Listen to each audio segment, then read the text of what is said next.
السلام عليكم ورحمة الله، كيف حالكم؟ طيبين؟ أبغى أقول لكم قصة واقعية عن شيء سويته لأول مرة في حياتي. الشيء هذا لما كنت أفكر فيه كان جدا عادي، بس لما صار لاحظت ردود فعل جدا غريبة من الناس. أنا يا ناس ولأول مرة سافرت المغرب.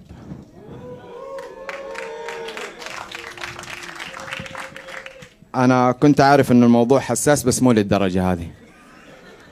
يعني أنا ماني عارف إيش أقول لكم، بس خليني أقول إنه ما هي إنجاز، ما هي إنجاز. يعني أنا توقع إني سويت أشياء كثير في حياتي أكبر من كذا، أو توقعت إنها أكبر من كذا. يعني زي عندك لما خلصت دراسة في أمريكا ما حد أعطاني تحية. تخيل 4 سنين غربة، أنا لو أعرف كان رحت المغرب من بدري. بعدين لاحظت عندنا الناس هنا لما تقول لهم رحت المغرب ينقسموا لنوعين. في النوع اللي يجي يقول لك ينصر دينك، النوع هذا رمى من جد يحسسك انه انتصرت على مين ما تدري بس انتصرت. وفي النوع الثاني اللي يجي يبغى يأنبك في ضميرك، فاهم؟ من جد رحت المغرب؟ ايوه رحت المغرب، ما هي تايلاند، بلد مسلمة، ايوه في مساجد. بعدين النوعين كلهم ما حد فيهم يجي يقول لك بالله رحت المغرب، كيف كانت المغرب، تعال حكيني. كلهم عارفين الحكاية حتى اللي ما راح. بس التحية اللي دوبها حسستوني انكم اول مرة تسمعوا واحد راح المغرب.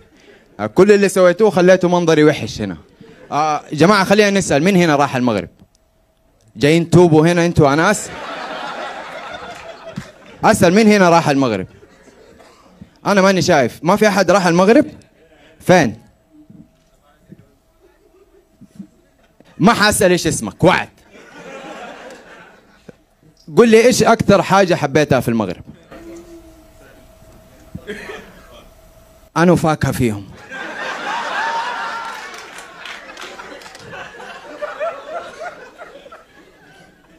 أنا فاكهة يا موكلي. قل لي إيش كمان؟ طيب الفاكهة حاجة حلوة، إيش كمان؟ إيش كمان؟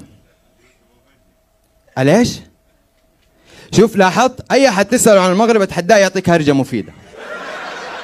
والله ما يقدر. لاحظت الشيء هذا بين المغرب وجدة، كلنا نحب جدة بس ما حد يعرف ليش. لا تفهمني غلط، المكانين حلوة بس الناس اللي تزورها شبه. أحكيكم الحكاية من أولها. كان موعد سفر وما نعرف فين أروح، وعندنا واحدة في الدوام ما سابت مكان ما راحته. قلت بس روح أسألها هي فين رايحة المرة الجاية، طب عليها حركات سعوديين. فرحت سألتها قلت لها فين رايحة؟ قالت لي أنا رايحة المغرب. انصدمت. يعني أنا بشتغل مع البنت لي 4 سنين ما أدري إنه لها في المغرب. قلت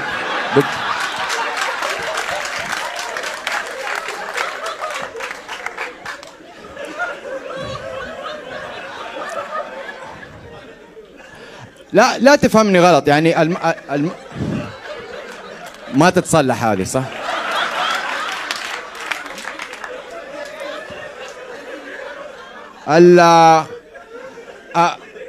يعني شوف أنا اللي أعرفه المغرب مشهورة بالبنات الحلوين، فأنا قلت لما بنتي بتروح المغرب إيش عندها؟ أنا اختبار قدرات أنا آخر واحدة سمعتها رايحة المغرب كانت رايحة ترجع زوجها، تقول لك الولد خش المدرسة ويسأل فين بابا. فقلت بلاش وسوسة وخليني أروح أسأل البنت. قلت لها أقول لك بعرف أنا، بس ليش المغرب؟ طلع عشان جاتها دراسة على الواتساب تقول إنه المغرب 3 أأمن دولة في أفريقيا. أنا هنا انصدمت مرة ثانية. دراسة على الواتساب، مركز أم علي للأبحاث هذا ولا مين؟ دراسة على الواتساب. يا جماعة ما لكم ومال دراسات الواتساب هذه. فقلت حتى لو جينا ناخذ الدراسة هذه بعين الاعتبار، المغرب 3 أأمن دولة في أفريقيا.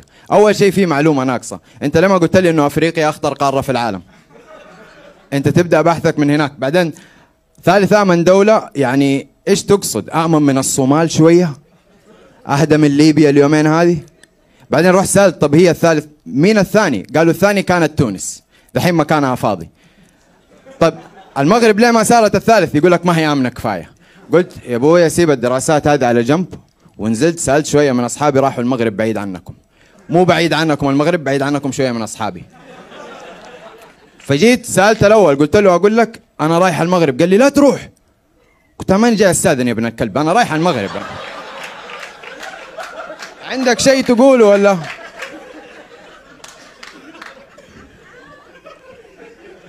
قال لي لا تروح المغرب. انا اخر مره رحت غفيت في الشارع سرقوني كل شيء. قلت خلي سرقوك كل شيء، انت غفيت في الشارع ليش؟ ما كنت عارف انك راجع البيت ذاك اليوم؟ لاحظت انه كل اللي اساله قاعد يحكيني عن خبرات سيئه، اللي انسرق واللي انضرب. في واحد ما قدرت اساله لانه ما رجع، زوجي اللي معانا في الدوام. الين قابلت شخص معلوماته عن المغرب ما لها مثيل. هذا عشان ما لها مثيل مع اي احد عنده معلومات عن المغرب. فرحت سالته قلت له انا رايح المغرب. قال لي روح مراكش وسلم لي على الحبايب. قلت انت عندك عيال هناك تبى ترسل فلوس ولا؟ قال لي روح عند دياب واستمتع لي في الشاطئ. قلت انا اروح اسلم لك واستمتع لك، انا ما اتمشى، مشتاق مره بروح بدالي. هذا وقتي. كان سامر الحازمي.